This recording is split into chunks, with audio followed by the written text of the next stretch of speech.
मैं आरबी सिंह यादव और आप देख रहे हैं मेरा YouTube channel RB Singh Yadav editor. आज मैं आपको राष्ट्रीय राजनीति से हटकर अंतर्राष्ट्रीय स्तर पर जो हो रहा है उसके बारे में एक छोटी सी झलक यूट्यूबर अपनी साथी प्रज्ञा के साथ आपसे बात करूंगा, जिसमें इजराइल के प्रधानमंत्री नेतन्याहू और हमास यानी फ़लस्तीन के ऊपर बातचीत होगी। और सुनिए इसको, और फिर साथ साथ मैं आपसे कमेंट्री भी करूंगा।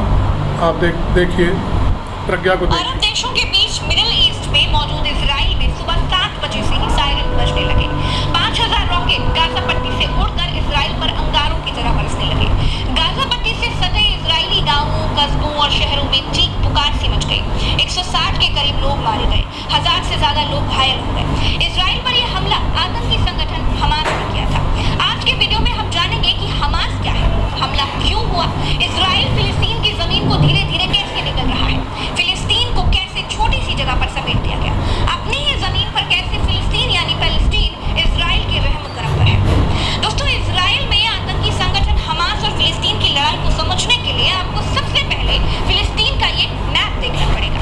नक्शे के बीच में देखेंगे तो आपको यरूशलेम दिखाई देगा, समुद्र के किनारे पतला सा इलाका गाजी पट्टी दिखाई देगा, और यहाँ हमास के लड़ाकों ने अपने ठिकाने बना रखे हैं। और बीच में यहूदी, मुस्लिम और ईसाई तीनों धर्मों के पवित्र स्थान है।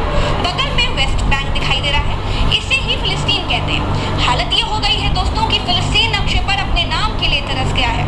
ये देखिए, ये नक्शा फिलिस्तीन के खात्मे की पूरी कहानी खुद ब खुद कह रहा है। इस नक्शे में पीला भाग कभी फिलिस्तीन हुआ करता था, धीरे धीरे साल बदलते गए और पीला भाग खत्म होता चला गया। पीले फिलिस्तीन को हरा इजराइल धीरे धीरे करके निकलता गया। दोस्तों, बात साल 1948 की थी, जब यहूदियों का नया देश इजराइल फिलिस्तीन के हिस्से में बनाया गया। यूएनओ ने बेल्फोर डिक्लेरेशन के तहत यहूदियों के लिए अलग देश बनाए जाने का प्रस्ताव रखा, जिसे स्वीकार कर लिया गया। जहां 48% भूभाग फिलिस्तीन को दिया गया और 44% भूभाग नए बने इजराइल के हिस्से में आया, जबकि 8% यरूशलेम का हिस्सा यूएनओ ने अपने कंट्रोल में रखा।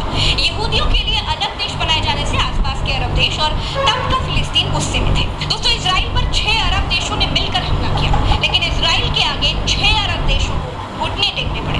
दुनिया में इजराइल ऐसा अकेला उदाहरण है जो अपने देश के लोगों पर हुए जुल्म पर दुनिया के किसी भी भाग में जाकर बदला लेता है। ऐसी छवि बना ली इजराइल ने, पढ़ाई लिखाई के दम पर भयंकर ताकत हासिल कर ली।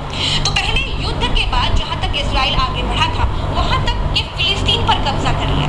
तब से हर हमले के बाद इजराइल फिलिस्तीन की जमीन छीनता गया और फिलिस्तीन वेस्ट बैंक के भीतर अपनी जमीन को तरस गया। दोस्तों, पहले कितना बड़ा फिलिस्तीन हुआ करता था और आज कितना बचा है, बस पुराना फिलिस्तीन लेने के लिए ही पूरी लड़ाई चल रही है। फ़लस्तीन की असली कहानी आप सुन रहे हैं प्रज्ञा की ज़बानी से। 2 साल पहले इसलिए इजराइल और हमास के बीच युद्ध छिड़ गया था क्योंकि यरूशलेम के इलाके से इजराइल मुस्लिम लोगों से घर खाली करवा रहा था।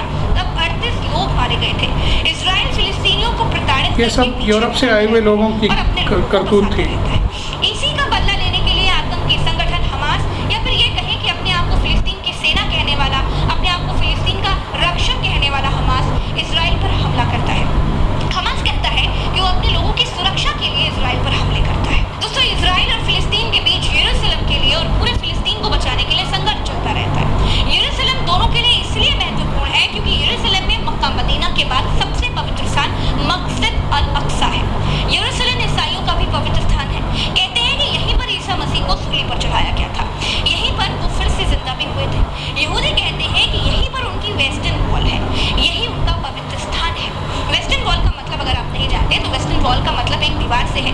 कहते हैं कि उनके मंदिर को रोमन्स ने तोड़ दिया था, वेस्ट में एक दीवार बच गई थी, उसी दीवार की तरफ मुड़ करके यहूदी पूजा करते हैं। पत्थरों के बीच में कुछ चिट रख करके अपनी मुराद मांगते हैं, इसी को वेस्टर्न वॉल कहते हैं। यरूशलेम के पूर्वी हिस्से पर इजराइल का कब्जा है। यरूशलेम को इजराइल अपनी राजधानी बताता है और फिलिस्तीन कहता है कि ये हमारी राजधानी है। इस तरह से दोस्तों, इजराइल की 2 राजधानियां हो गई, एक यरूशलेम और दूसरी तेल अवीव। इजराइल तेल अवीव से सारे काम निपटाता है और यरूशलेम को अपनी राजधानी बताता है। दूसरी तरफ फिलिस्तीन की भी 2 राजधानियां हैं, यरूशलेम और रामल्ला। फिलिस्तीन चाहता है कि इजराइल 1967 वाली सीमाओं पर वापस जाए जो हमारा था, हमको वो हमें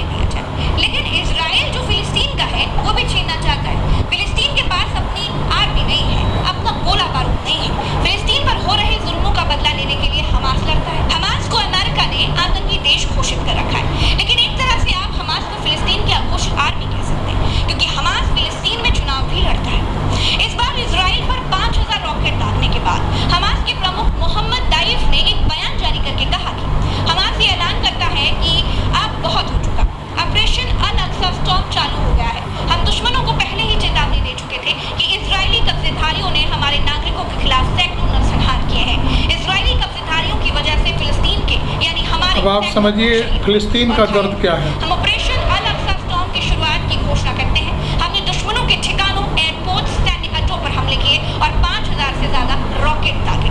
इसके बाद इजरायली प्रधानमंत्री नेतन्याहू ने कहा कि ये जंग है और ये जंग हम जीतेंगे। हमारे दुश्मनों को इसकी ऐसी कीमत चुकानी होगी जिसके बारे में उनको पता भी नहीं होगा। भारत ने भी इसे आतंकी हमला करार दिया है। मोदी जी ने कहा है कि इस आतंकी हमले से मैं स्तब्ध हूं। कठिन समय में हम इजराइल के साथ खड़े हैं। तो दोस्तों, फिलिस्तीन की अघोषित आर्मी हमास गाजा पट्टी के इलाके से ऑपरेट करती है। भूमध्य सागर के किनारे वाली पट्टी नुमा एरिया पर हमास का कब्जा है। दोस्तों, इजराइल में युद्ध छिड़ चुका है। इजराइल के आगे हमास भुनगा भर भी नहीं है। जितनी भी लड़ाइयां अब तक हुई हैं, हर लड़ाई में इजराइल ने फिलिस्तीन से जमीन छीनी है। इस लड़ाई में भी हमास की हार ही होगी और खामियाजा फिलिस्तीनियों को भुगतना पड़ेगा। दोस्तों, एनालिसिस वीडियो में इतना ही। चलते हैं। राम राम। थैंक